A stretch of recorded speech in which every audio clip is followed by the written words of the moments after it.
Salut, alors, déjà pour commencer, si tu n'es pas d'accord avec cette vidéo, tu cliques en haut à droite, sur la croix, et tu ne viens pas polluer la réalité, la vérité de ce qui s'est passé dans les Indes orientales, parce qu'on les appelait comme ça à l'époque. Donc, la compagnie néerlandaise des Indes orientales a bâti une cité, un mode économique, sans taxe, un relais entre l'Inde orientale, l'Extrême-Orient et le Japon face aux jésuites. Et cette île était très intéressante pour le modèle économique euh, non catho-marxiste et non jésuite, et donc protestant. Après, tu vas me dire, oui, mais les Portugais sont installés, les Espagnols, tout ça. À l'époque, t'avais pas une militarisation et un déplacement assez rapide. Donc forcément, qui part la chasse perd sa place. D'accord? Et c'était un petit peu ainsi. Et d'ailleurs, la Chine, à un moment donné, elle s'est immiscée dans cette histoire-là, a exterminé tous les Occidentaux, et a tué, hein, tout simplement. Et ensuite, a colonisé bien plus tard après les autres. Parce qu'il ne faut pas oublier qu'il y a eu un traité avec les Japonais de l'époque, avec la Chine, et les Japonais ont dit, c'est notre terre, à nous. Voilà. Alors pourquoi, tu vas me dire, mais la Taïwan était peuplé. Non, non, non. Encore une fois, jésuites, catholiques, tous ces éleveurs d'ADN douteux, souvent, font venir n'importe qui et font multiplier des populations. C'est la même problématique en France aujourd'hui. Donc la Terre était vide parce que tout simplement, tous autour se chiaient dessus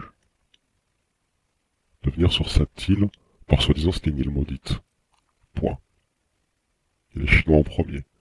Les deux seuls peuples qui ont pas eu peur, c'est les Hollandais en premier, qui ont dit par le sang du Christ, nous, on n'a pas peur, et le Christ est avec nous, et voilà. Et au final, après les autres, ils ont vu qu'il n'y avait pas de problème, ils sont venus comme des parasites. Et les Japonais aussi n'ont pas eu peur, tout simplement, parce qu'ils ne sont pas dans la croyance de faire peur aux gens, avec certaines histoires dormir debout. D'accord? Voilà.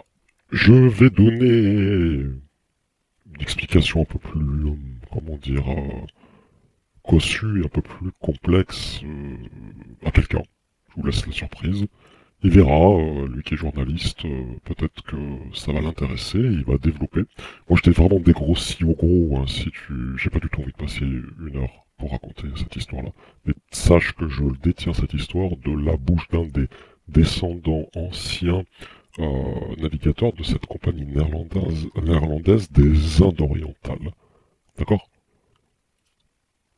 Toi, qui n'es pas d'accord avec ça, même ta propre histoire de ta propre bloodline, tu ne la connais pas. Tu vas donner des leçons à moi. Et surtout aux descendants de ces gens qui ont combattu les jésuites, hein, avec leur idéologie protestant, face à la tentacule jésuite qui s'était même immiscée au Japon et qui avait fait des dégâts, qui s'est immiscé même en Asie. Et d'ailleurs, je me tais sur ça, je veux pas mettre, comment dire, m'éparpiller, mais les jésuites nous commentent, d'accord? Je les gratinerai un de ces quatre. Voilà. Taïwan, quand les opposants à Mao se sont retranchés, savaient très bien que cette île appartenait à personne et que c'était leur dernier, on va dire, bouée de sauvetage. Point à la ligne. Donc aujourd'hui, il faut arrêter les sérénades. D'accord? Si la Chine n'a pas de porte de sortie pour aller sur le Pacifique, tant mieux parce que elle, ce qu'elle fera, c'est qu'elle fera la conquista de tous les pays d'Amérique du Sud et essaiera de coloniser les 20% des terres américaines qui sont occupées par 20% de la population, hein, au Far West. Car cette Chine, non seulement a tout cramé en termes de ressources, et sa région en question où ils vivent, les rangs, est limité en nombre de personnes. Et elle le sait très bien. Voilà. Sur ce, je te laisse. À très vite. C'est une information dans l'avant-gardiste, tu le sais très bien. Hein. Comme toujours chez moi, tu as la dure réalité de ce monde, et non le pipeau de Wikipédia ou des collabos, les pantins de Pékin, dont le Sherpa est qui? Raffarin. Et que tu laisses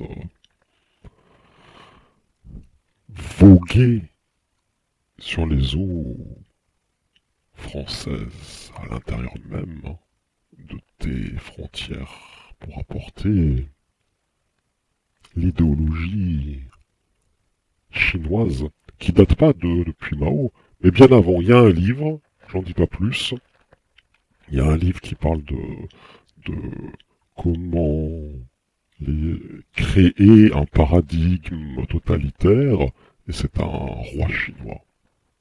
C'est normal, hein, que ce livre n'est pas réédité en français depuis les années 2004. Allez, bye.